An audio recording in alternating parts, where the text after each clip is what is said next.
Yeah, and if I understood your question right, Jenna, I think we've all had an emotional roller coaster ride throughout the sport of this history, from great wins and championships to losses, and to have and see the people that's in there today, it's rewarding. But one thing, I look back on the hall, kind of to touch on what Rick said there with the fans.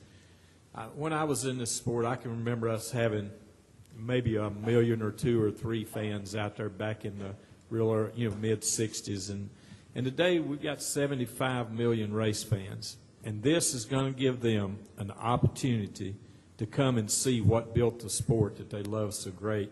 And I just think it's a great tribute to all of the pioneers and how Mr. France, Senior and Junior, and all built our sport where it is today. It's going to give those fans that are new fans an opportunity to come in and see firsthand what it's all about. Joe? Joe Benzer, NASCAR.com, sorry. I'm just wondering real briefly, each of you could touch on, did you have a favorite moment today in the ceremony that maybe touched you or surprised you more than you expected? I thought when Kyle Petty said that Richard had a successful career working a half a day a week, I kind of like that. A lot of race drivers, I think, are guilty of that, but I thought it was funny when Kyle pointed that out about Richard.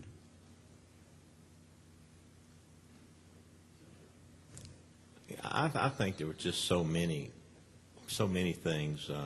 I've learned a lot in the last couple of days that I really didn't know when I watched the videos or listened to people tell stories, and it's been like a history lesson for me. So I enjoyed every piece of it. I learned things about Junior I didn't know, everyone. So to me, it was just kind of really neat to have all that come together and hear some of the stories and honor those people.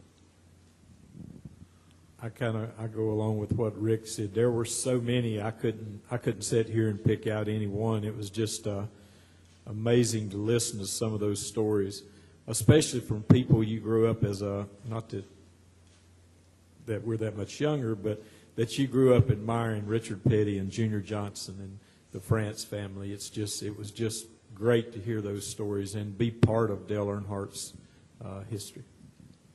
Tom Jensen, SpeedTV.com. For any of you guys who'd like to take this, all 3 of you are multiple champions of long histories. Will be in the hall someday. And on the business side, you're all used to dealing with big companies and sponsors and some of the structured events we have in NASCAR. Were you surprised at how emotional today was? Because it seemed like it was a real stark contrast to the banquet, where it's everybody kind of gets up and gives the same speech. And today was just raw emotion from start to finish. Yeah, I think today was a humbling experience. Today we had everything, and I've said this a couple of times, but we have everything under one roof. And until you see, we have the sum of all these parts come together.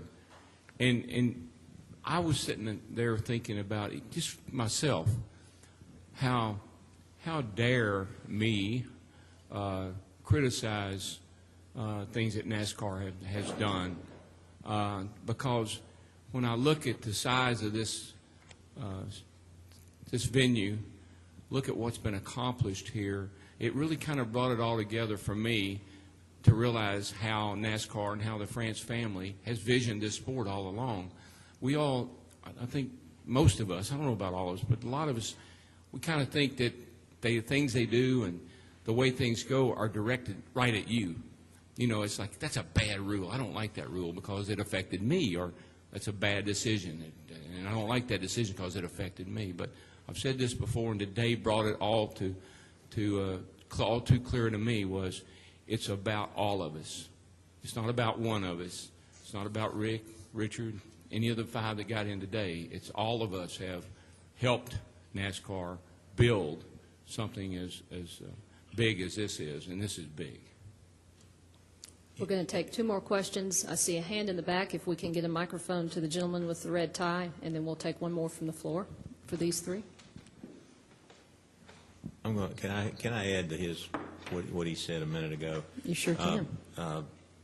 I think the difference between this and a banquet is that at a banquet you got one person that won the championship, and you got a lot of other people that are sitting there wanting to win the championship and kind of getting fired up to go back, because second place is not fun to sit there, third place, and watch all the festivities.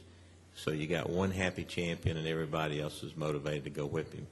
Today, everybody was on the same team. Everybody here was celebrating our sport and recognizing everybody was on the same team today. There was nobody disappointed that they weren't winning or getting the championship trophy. We all won today. Go ahead, in the back. This is a question for Mr. Hendrick. This is Scott Graff from WFAE Public Radio here in Charlotte. Sir, as a person who led the charge, the pitch to get this Hall of Fame in Charlotte, I'm wondering if you envisioned someday, back then, what that day would be like this day, and now that it's in the books, how it compared to what you may have envisioned back then. I always felt like that this was the only place for the Hall of Fame to be because of the teams located here. And I was so proud of our city because I have never seen the city of Charlotte rally as hard and work as hard as they did to bring this here, from trying to get creative to figure out how to financially raise the money. But the presentation that they put on blew everybody away.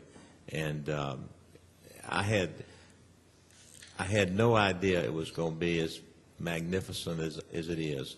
I had no idea that I would walk into a building with my wife yesterday and just couldn't get enough of it. Wanted to see more of it. Wanted to learn more. Wanted to look at the interactive areas, but really to look at the memorabilia and just be so proud that we have something this fantastic in our sport. So I'm proud of our city, I'm proud of our sport, but it is way more than I ever dreamed it could be.